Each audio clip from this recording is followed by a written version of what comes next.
Welcome back to the Tip of the Ice-Burgh podcast. I keep thinking about that triple P line or Poulan, Puljujarvi, Pustin in line. And, first things first, Josh Getzoff, Steve Mears, they do a fantastic job. Trying to call those three weaving up the zone would probably, like you said, give them heart palpitations. I love it, though, because putting the names aside, that's genuinely a line that, let's say Puljujarvi sticks around into next season.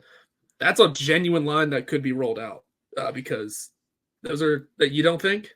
I think no. I think that at its best, yes, that would be a great third line. But I also think when do things work out like that? No, of course not. You playing God last, as Elliot Friedman likes to say, and as we will get into. Yeah, exactly. You mentioned Elliot Friedman there. Obviously, we'll get to what he said about the Pittsburgh Penguins and what he expects them to do at the NHL's trade deadline. But we have a listener question that'll lead right into that. Logan Rose on Twitter asked us, wondering what you guys think of trying to go get a guy like Trevor Zegras from the Anaheim Ducks if he's on the market. I know cap and assets would be tough to manage, but why not go try and make a big splash to bring youth to the NHL lineup? Trevor Zegras has 2 years remaining on his current contract after this one, a $5.75 million salary cap hit, currently on the injured reserve and will be out for a while with a broken ankle. Certain reports have said he's going to be out up until the NHL's trade deadline. He's 22 years old right now, still has a lot of ways to go as far as his NHL journey. He has 7 points this season in 20 games, but he is coming off of back-to-back 60-point seasons in his last 2 years as a 20 and 21-year-old at the NHL level. There's no disputing the talent of Trevor Zegras. What I'm disputing is the fit with the Pittsburgh Penguins. Yes, the Pens would love to go out there and get a center at the age of 22 that could come in and be the one to, or be maybe your third line center or maybe your second line center, and you move Gino to a wing. That would be, fantasy land stuff. But I just don't think the Penguins are in a position, as we'll get to, Elliot Friedman agrees. I don't think the Penguins are in a position to get rid of that many assets to bring in a guy like Trevor Zegras at this stage of the game. Yeah, it's just a tough move to work out. You mentioned the assets and the salary cap already. Yeah, that would be obviously the most difficult part. But then just sliding him into this roster somewhere. Like I said before, it is goofy season. It is the time to genuinely have weird conversations like this, and I do enjoy always discussing like I said, take all of our bad players for all of your good players. Yeah. That time of year, it is a ton of fun. And Trevor Zegras, I don't think we worried too much about fit because good players do good player things, and he'd find ways to work. It is just a matter of the money and the need and the necessity. And right now, it just doesn't seem like the Penguins are necessarily in the need for a guy like Trevor Zegras at the moment. Give it a couple years, maybe, because at that point you are looking at a Malkin probably playing a third line center role, maybe a wing. Who knows what happens with Crosby in a couple seasons? Maybe he's playing the 2C and we need a top line center. That's a different bridge to cross at a different time. That injury also rears its ugly head for Trevor Zegras. Let's not forget also that he's expected to come back when? You said right around the trade deadline. Yeah. You know who else is expected to come back right around the trade deadline? I know this is not the easy comparison, but Matt Nieto. So the Penguins still have a guy on their roster that they're going to have to try and figure out what to do with as well. Yeah. So, it just seems like there's also no space for Trevor Zegras on this lineup. Again, I love the idea. I don't hate who. Yeah.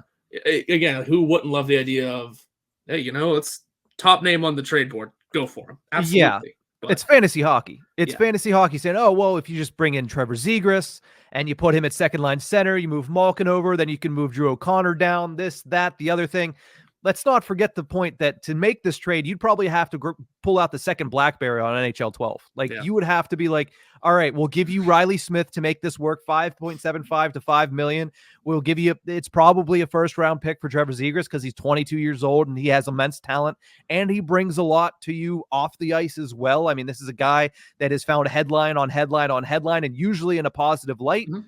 But I just think that it is too much fantasy land. Yes, does it make sense to bring in a 22-year-old uber talented center like Trevor Zegras that can also bump to wing? Yeah, certainly. If he's available, yes, it would make sense for the Pittsburgh Penguins to want a guy like that and desire a guy like that. But even as you mentioned, Logan, the cap, the assets, it's tough to manage, even with the Pittsburgh Penguins, if they were willing to say, hey, let's go all out for it. Let's trade assets. Let's put it all out there for this team.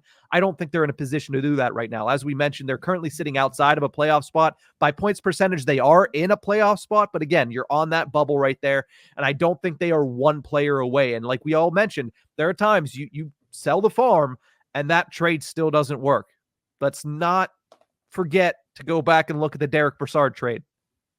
That didn't work out for the Pittsburgh Penguins. They traded a lot of assets, including Philip Gustafsson, who is a starting goaltender for the Minnesota Wild right now, to bring in a guy that played the remainder of that season in the first 20 games of the following season and didn't seem like he ever wanted to even be there.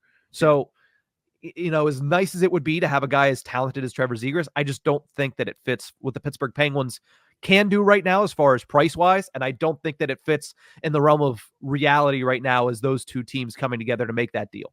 Yeah, it's just not in the realm of possibility. Again, you enjoy it. You like that idea. It's like I say every trade deadline, hey, you know what? Jake Gensel's untouchable. Oh, wait, this year's a little different. This year's different. But going back in time, I would say, hey, Jake Gensel's pretty untouchable. We're offering you Connor McDavid. Yeah, I'll take that. Yeah. So it's fantasy land. It's a ton of fun. And I guess we'll never turn down an idea of discussing a guy like Trevor Zegras and what he might be able to bring to this team. Yeah. It just doesn't seem the timing doesn't seem right. And situation doesn't seem correct either. I mean, listen, if the Ducks come up and say, hey, we'll give you Trevor Zegras because we just got a really good player in Cutter Gauthier. Hey. Trevor Zegras for Riley Smith, P.O. Joseph, and a second-round pick, I'd say, yeah. But again, that's all our bad assets for one of your best assets. Yeah. And it just doesn't happen. And I think Pat Verbeek has done a really good job in Anaheim, and I don't think he's looking to blow it up by making that stupid of a deal. But, it is a good thought. Trevor Zegras coming to the Pittsburgh Penguins would certainly be a young player to build the next core around. But I just don't think that it's something that works out, particularly after hearing what Elliot Friedman had to say of 32 Thoughts in Sportsnet earlier this week, that he believes the Penguins will not be big players at the deadline at all.